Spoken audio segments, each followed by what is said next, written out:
प्रस्तुत है। राजन जी, इसके सोर्सेस इकट्ठा करने में आपको कितना वक्त लगा और पुस्तक को पूरा अंजाम तक पहुंचाने के लिए कितना वक्त लगा, लिखने में कितना वक्त लगा? ये तो बहुत बड़ा सवाल है और बहुत बड़ा इसका उत्तर भी आएगा, क्योंकि मैटर इसमें बहुत ज़्यादा है और इसके लिए पूरा स्टडी करना बहुत ज़रूरी है। बिना स्टडी किए हुए किसी बात को अगर करना है, बताना है आपको किसी के बारे में, तो उसका प्लस माइनस सब सारी चीज़ों का गुणगान करना ज़रूरी होता है। तो वो सारी चीज़ों को ध्यान में रखते हुए मैंने लिखना शुरू किया। लिखने से पहले मैंने रिसर्च करना शुरू किया कि ये कहाँ से स्टार्ट हुआ है और कहाँ से कहाँ तक पहुँचा है, कैसे पहुँचा है, रास्ते में कितनी कठिनाइयाँ आई हैं। उन सारी कठिनाइयों का जिक्र करना भी ज़रूरी होता है, तब मालूम होता है कि उस चीज़ की पर्सनालिटी क्या है, उसका कीमत क्या है, ये जानना बहुत ज़रूरी होता है। इसलिए मैंने जब शुरू किया काम, तो इसमें आप सोच सकते हैं कि 50 साल का हिस्ट्री लिख रहा हूँ मैं, तो 50 साल के लिए तो कम से कम आपको कई महीनों की इसमें ज़रूरत पड़ेगी। स्टडी करके अच्छी तरह से मीमांसा करके फिर उसके बारे में प्लस माइनस लिखना ज़रूरी हो जाता है। वो मैंने किया और इसके लिए एक खुशी की बात यह है कि मेरे पास टेलीविज़न था, मेरे पास सब जो सुविधाएं होती हैं आजकल के पत्रिकाओं के ज़रिए माध्यम सब मुझको मिलते रहे और मैं उन पर देखता रहा, पढ़ता रहा, लिखता रहा। कंटिन्यूअसली रेगुलरली मैं इसको पढ़ता रहा, देखता रहा और जो भी इसमें परिचय, जो भी इसमें परिवर्तन आता गया, वो सारी चीज़ों का जिक्र मैंने किया। अब जैसे इसमें मैंने देखिए, मैंने ये लिखा है कि ये 1962 में ये फिल्म बनी, गंगा मैया तो पीरी चढ़े, पहली भोजपुरी फिल्म। लेकिन जन्म से पहले 31 साल पहले 1931 में पहली हिंदी फिल्म बनी थी, बोलती फिल्म आलम आरा, उसमें इसका एक गीत लिया गया था कि, और वो गाना इतना हिट हुआ था कि लोगों की ज़बान पर वो गाना था और हर लोग इसको गाते थे।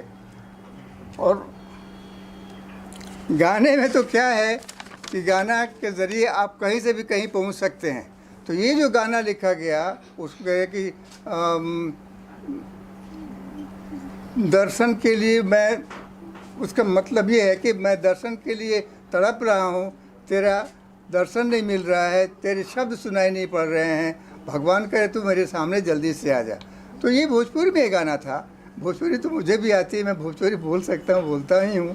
तो कहते हैं ना कि देखन में छोटन लगे घाव करे गंभीर, ये भोजपुरी फिल्म ऐसी ही है।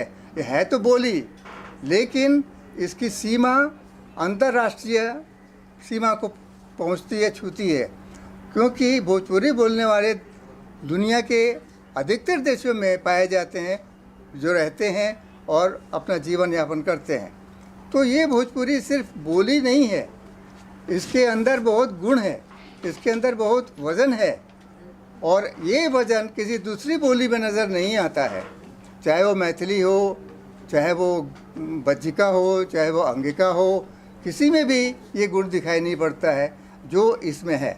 और इसीलिए दूसरे लोगों ने भोजपुरी में आकर के फिल्में बनाना शुरू किया था, क्योंकि अब देखिए ना, इसके अंदर गुण है, तभी तो डॉक्टर राजेंद्र प्रसाद जो हमारे प्रथम राष्ट्रपति थे देश के, उन्होंने, उनकी भाषा भी भोजपुरी है।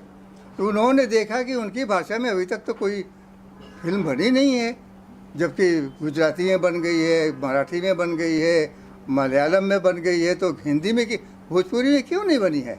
तो उन्होंने विश्वनाथ प्रसाद शाहाबादी से बताया, बात की, कहा कि भाई आपने के पास तो इतना पैसा है, आप तो कारखाने के मालिक हैं, खदान के मालिक हैं, क्या आप एक पिक्चर नहीं बना सकते हैं।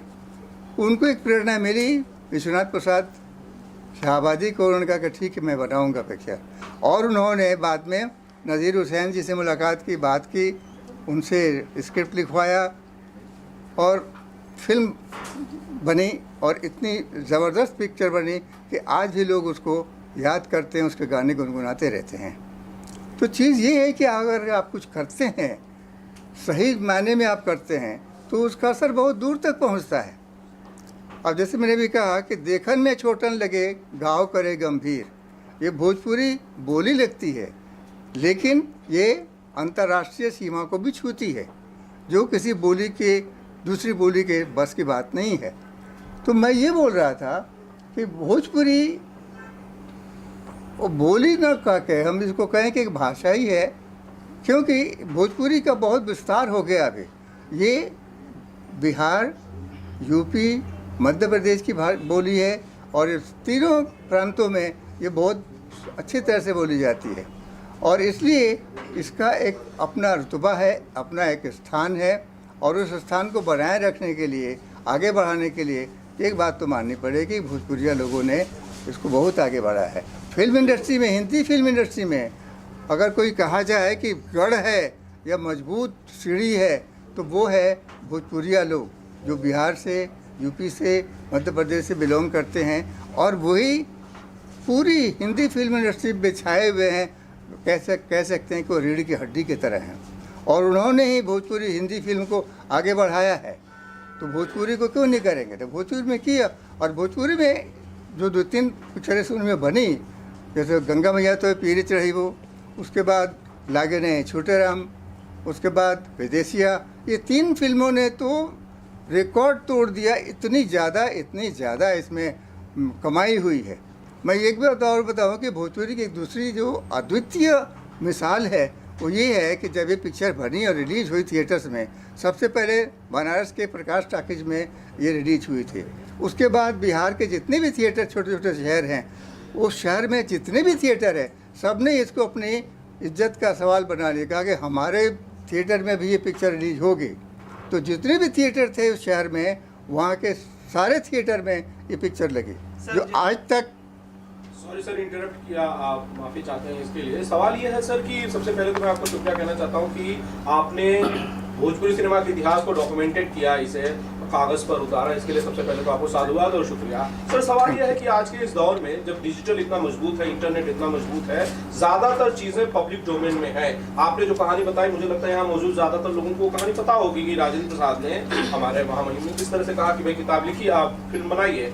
जब सब कुछ इंटरनेट पे है, ऐसे में क्या ऐसी चीज है, क्या ऐसी जानकारी है जो आपकी किताब में मिलेगी, जो इससे पहले पाठकों को, ऑडियंस को नहीं पता थी? क्या उसके लिए आपने कुछ लोगों के इंटरव्यूज किए? क्या आपने कोई ऐसे एक्सक्लूसिव जानकारी इकट्ठा की जिससे आप हमें शेयर कर सकें कि भैया ये एक चीज है जो मेरी किताब में मिलेगी? बस देखिए, जब इतिहास हम लिखने बैठते हैं तो उसमें ये देखा था इसका प्लस माइनस क्या है, वो सारी चीज़ों का उसके बारे में बोलते हैं। बाकी जो दूसरी चीज़ें होती हैं वो दर्शक हो जाते हैं, वो उसके गवाह बन जाते हैं और वो उसके साक्षी बनने के बाद आगे अपने अपने विचारों को व्यक्त करते हैं।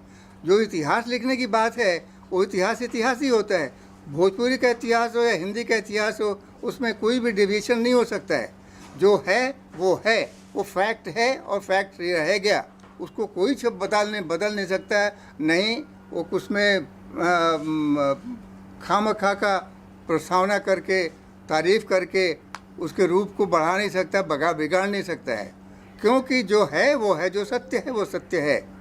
तो हम तो यही मानते हैं कि भोजपुरी में आज तक जो कुछ भी हुआ है, जो पर्दे पे उतरा है, जो प्रकाशित होकर के आया है, उसका जो रूप है वो वहीं तक रहेगा। उसके बाद जो टेक्नोलॉजी बढ़ती जा रही है, उसके अंदर प्रचार होता जा रहा है, विकास होता जा रहा है। वो जो विकास है वो फिल्म में जो बन चुकी है, वहाँ जो टेक्नोलॉजी है, टेक्नोलॉजी का ही हम उपयोग कर सकते हैं। बाकी जो दर्शक देख रहे हैं उनको पता चलता है कि टेक्नोलॉजी का कितना उपयोग हुआ है। उसके बारे में कुछ कहा नहीं जा सकता। कहना है तो इतिहास ही लिखिए या तो फिर दूसरी किताब लिखिए। लेकिन अगर भोजपुरी का इतिहास लिखते हैं तो हम भोजपुरी के बारे में ही लिखेंगे, हम किसी और चीज़ के बारे में नहीं लिख सकते। अगर लिखेंगे तो फिर उस जो उद्देश्य है किताब लिखने का, भोजपुरी का इतिहास लिखने का, वो उद्देश्य बेकार हो जाएगा। इसीलिए जो इतिहास में लिखा गया है वही लिखा जाएगा और वही सत्य है। सत्य को हम छोड़कर कहीं और नहीं भटक सकते। इसलिए जो कुछ भी आपने कहा है, मुझे इस बारे में आपको बताने की ज़रूरत इसलिए पड़ गई है कि ताकि भोजपुरी क्या है, उसका रूप क्या है, गोरा है, काला है, नाटा है, लंबा है, मोटा है, पतला है, वो उसका आप विवरण देंगे ना, तो उसके बारे में हम लिखेंगे। किसी और के बारे में हम नहीं लिख सकते हैं। अगर हम लिखेंगे तो विषयांतर हो जाएगा, और विषयांतर का मतलब होता है कि आपने जो लिखना था, आपने जो लिखा वो बेकार हो गया। इसीलिए भोजपुरी में जो कुछ भी लिखा किया है, हुआ है, बनाया गया है जो फिल्मों के ज़रिए, वो उसका जो खाका है, उसका जो लेखा जोखा है, वही मैंने उसमें किताब के ज़रिए आप लोगों तक, मतलब पाठकों तक पहुंचाया मैंने। सर मैं आपसे सवाल करना चाहता हूँ, जी। आपने जो लिखा है उसकी मैं सराहना करता हूँ, बहुत अच्छा किया है, बहुत अच्छी चीज़ लिखी है।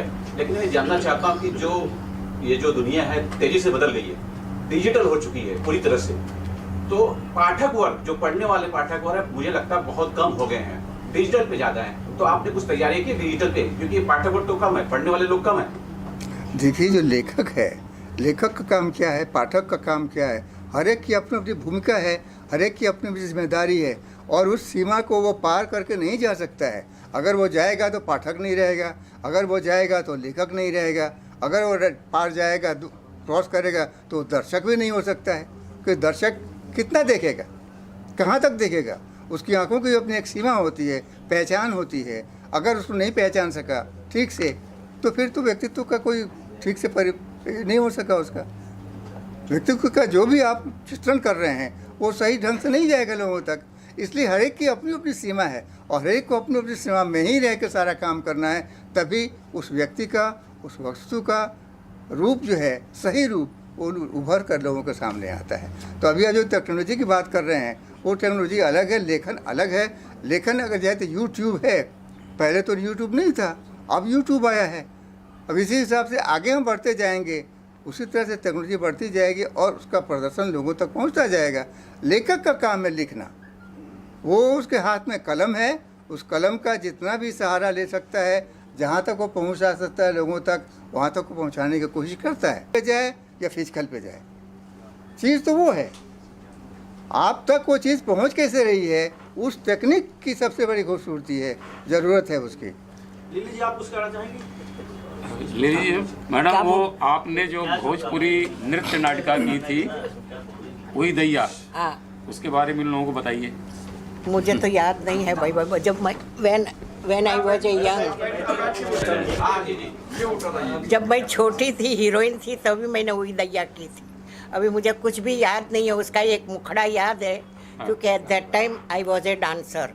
तो नृत्य नाटिका थी, और कोई भोजपुरी प्रोड्यूसर ने बनाई थी ये नृत्य नाटिका। तो उसमें राज कपूर साहब चीफ गेस्ट बन के आए थे, और इन्होंने काफ़ी सारी भोजपुरी भाषा भी की थी, आर्टिस्टों की भी की थी, सबकी की थी। और इसमें मैं हीरोइन का रोल कर रही थी। इसमें एक गाने का मुखड़ा मुझे याद है, वो थोड़ा सा गलत हो तो पता नहीं। घूंघट है एक शाम सलोना, नैना है दो तारे, ज़्यादा ना तड़पाओ गोरी, हम है रूप के प्यासे, के घूंघट खोलो ना, के घूंघट खोलो ना। ऐसे नृत्य नाटिकाएँ होती थी, उसमें मैंने काम किया था। भोजपुरी पिक्चर में अभी तक मुझे कोई प्रोड्यूसर ने बुलाया नहीं तो otherwise I am very interested to do the different type of role.